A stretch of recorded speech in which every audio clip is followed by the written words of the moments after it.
Nothing Happens in Hollow Creek is a horror story. It contains unsettling sounds, descriptions of violence, and themes of missing persons, systemic neglect, and the ways some lives are remembered while others are forgotten. This story is not suitable for all listeners. Discretion is advised.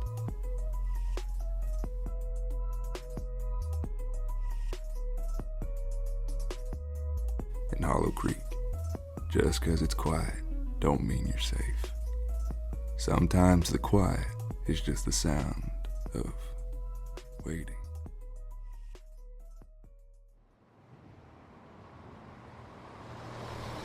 Georgia summer is sticky hot. Sticks to your body like cling wrap. Heat settles into your skin and bones, and the cicadas give their winged ovation. If God is willing, and the creek don't rise, life in the small town of Hollow Creek goes on. To get there, you have to drive on down a handful of old curvy mountain roads that'll have you clinging to the wheel like a vice. Take a left at the fork with the 98-cent store, and you will find the sleepy town with a population hanging between 25 and 2,600. Yeah, it's a quiet little town. But quiet don't mean safe. Not here. Sometimes it means something is in the wait.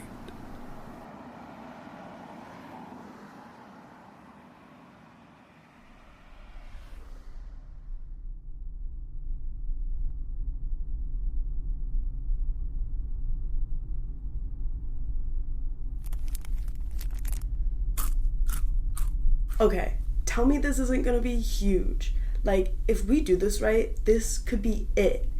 Picture this. Hollow Creek true crime, trending, top charts, NPR will be begging for interviews. Yeah, Jordan. Or, picture this. 3 college kids making a flop about mystery vibes in rural Nowheresville.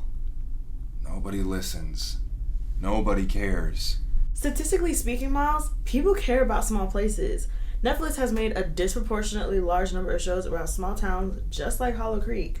He was the one who told us this town had 12 active missing person cases going back 10 years. For a town this size, that's unnatural and unsolved. Or maybe small towns are just full of people who wander off because they don't want to spend their whole lives in a boring little valley. Except they haven't wandered back.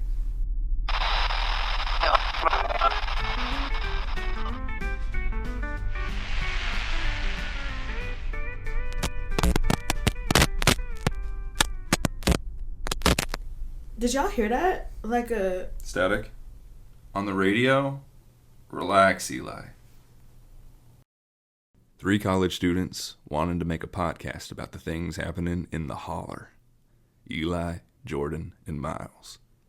They didn't see Hollow Creek yet. Just the hills and the endless trees blurring past in greens and browns. But the town was waiting. Something's in the wait.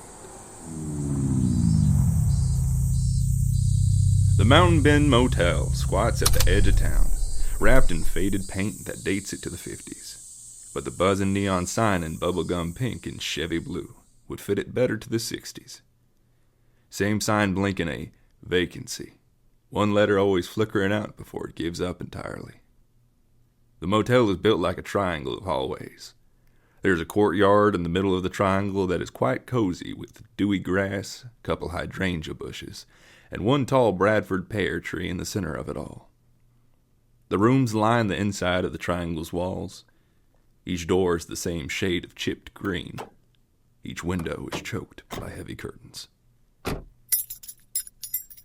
From the parking lot, Hollow Creek stretches downhill.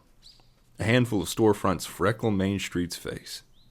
A church steeple cuts above the tree line, and another one can be spotted a spitting distance below it. Beyond that, there is a forest that is thick with trees and shadows. This motel is the first and last thing most travelers see. Jordan barrels out of the car first. She wears a big grin, her red hair catching the dying light of their first day. Her t-shirt reads, "I'm just a little insane."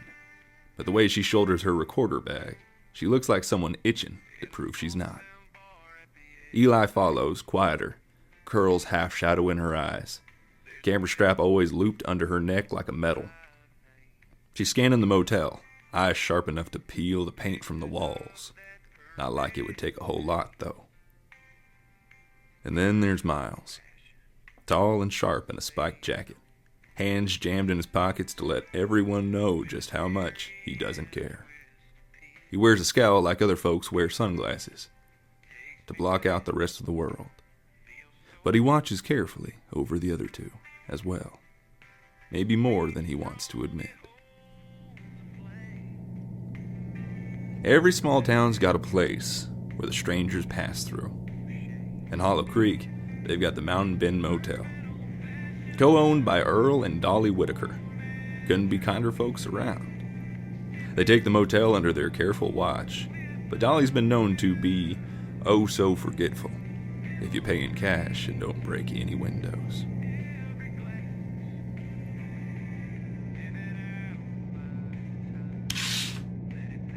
Two rooms, right? Side by side. Y'all want to keep the locks bolted. AC might give a rattle, but it works. Ice machine's been busted for a little while now, but we've got a little fridge in here if you're needing something chilled. And if y'all needing anything else while y'all here, just give a holler.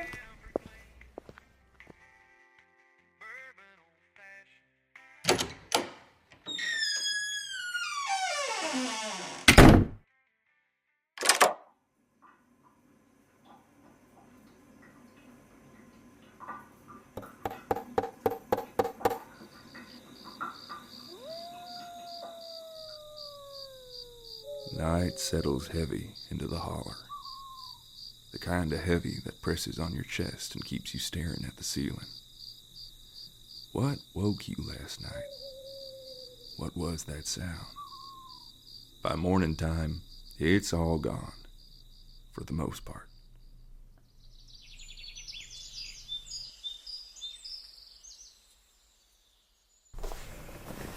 I swear this bed is made of cinder blocks. I couldn't sleep a wink last night. Maybe it's the ghost that kept knocking on the wall. Don't blame the mattress. Ghost? It was just plumbing. Rats. Pick your poison. They dressed, packed their microphones and cameras, and stepped out into the mountain morning that was just getting the first breeze of autumn. A couple browning leaves in the parking lot, crinkly and crunchy. The motel's neon buzzed beneath the gray duvet of clouds. From the parking lot, the town had a steady slope down. Main Street stubbornly holding on with a couple lights on. Most places closed down after the Dimmock blew through here.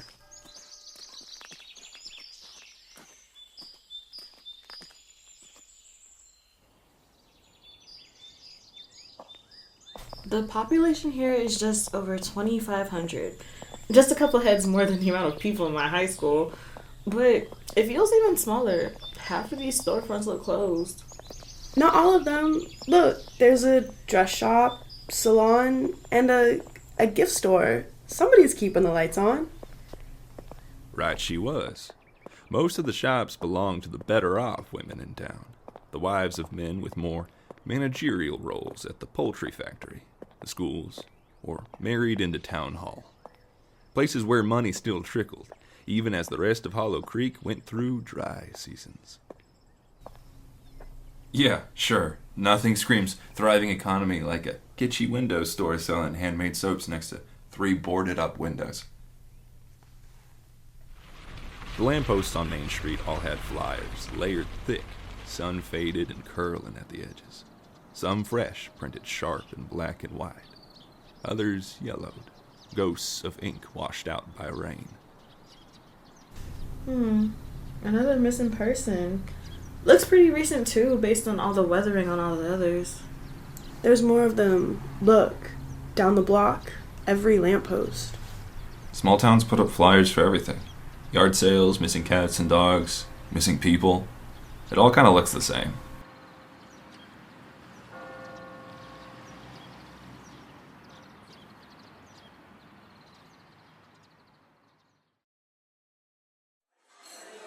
The Hollow Creek Diner smells like coffee that has been burning since 6 in the morning.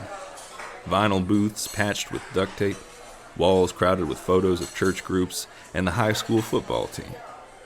A place where news and rumors traveled faster than the food came out. and everyone knew where everyone sat. Our college students were placed in the furthest back corner booth. Maybe because every other seat was reserved for regulars, or maybe because they stuck out like sore thumbs here. And there he was, Sheriff Nathan Calloway, a man built broad across the shoulders, with a kind of face carved hard by habitual frowning. Folks said he'd worn that same scowl long since before the badge. You could see the resemblance in Miles's face. Sheriff Calloway? Hi, sorry to bother you. We're college students working on an investigative podcast. We're hoping we could talk to you about... No, not here. Uncle Nate? Miles, your father said something about you heading my way, but he didn't say when. Why didn't you let me know you were in town? Where are you staying? We were staying at the motel up the road, the only one in town. Shacked up at the Bend? With them? It's fine. We're fine. Wouldn't be my choice. But you never did care much about choices now, son, did you? We're researching the missing persons cases. Just trying to understand the history, sir. History is runaways and drifters. Folks looking for something better and not finding it here. It's not my job to chase ghosts and wanderers. But 12 people are still missing for a town this size. I said no. You'll disturb the people in town if you start making it seem like there's some sort of conspiracy. It is just runaways and drifters, like I said. You do better poking around Atlanta and stirring up shit around here. 725, code 6. We have an issue on revenue. Copy. On my way. You'll stay out of trouble. Don't drag these two with you, son. The town's got enough problems without college kids playing detective. He left behind the smell of menthol cigarettes and a silence heavy enough to stir with a spoon. Jordan sat with her notebook open, but her pen frozen halfway to the page. Eli stared down at the table, camera strapped tight around her hand. And Miles leaned back against the booth, jaw tight, watching the door swing shut.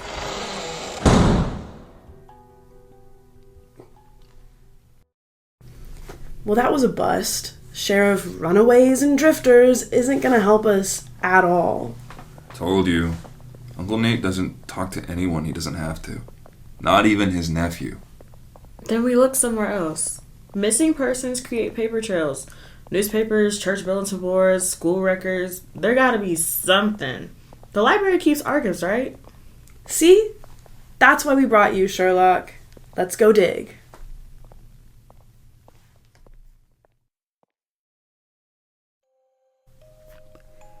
The Hollow Creek Public Library had that particular smell of dust and ink that some associate with comfort and belonging, especially if you are Eli.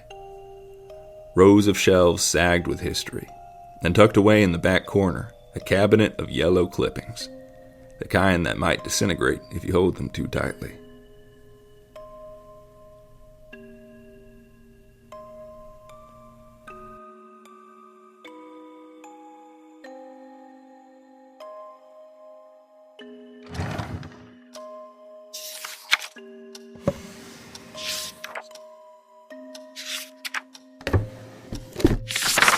How long does it take to flip through old church bulletins? She's in her natural habitat. Dust and mold. Maybe she's just getting comfortable. Shh, quiet. I think I found something. Okay. Candlelight vigil, church service. Oh, here's another. Just a tiny blurb. No picture, no nothing. Still a missing person? Same time frame? Same year, same summer. But this one has 2 columns, photos, even a prayer circle at the church. This one got half a paragraph. Maybe it depends on who they knew, or who had money to make noise. Wait, this isn't part of the newspaper. What is it? It was a photograph. A Polaroid, to be exact. A missing person search party. faces blurred by the years. But behind them, in the tree line, another shape. A figure half caught in the frame, faded, indistinct. Something mostly shadows, but the eyes were red from where they caught the flash. The figure looked too big to be a human. It wasn't noted in the article, not explained anywhere. They don't mention this figure. Someone should have seen this. Looks like bad film. Old camera, shaky hands, this stuffy library, that's all. Or maybe it's her story. 3 students came to Hollow Creek looking for a story, and they found one. But some stories have teeth, and Hollow Creek was hungry.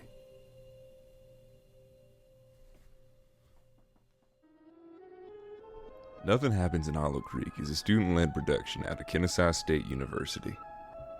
The show was written by John Williams. Our production manager is Abigail Diamond. Our audio and visual editor is Abby Tape. Our theme and outro music are by Sawyer Goodson. Eli is voiced by Abby Tape. Jordan is voiced by Abigail Diamond. Miles is voiced by John Williams. For more information about the show, please visit us at nothinghollow.com or give us a holler on Instagram at NHHCOfficial. Thank you once again for listening. We'll see you next time, if God is willing and the creek don't rise.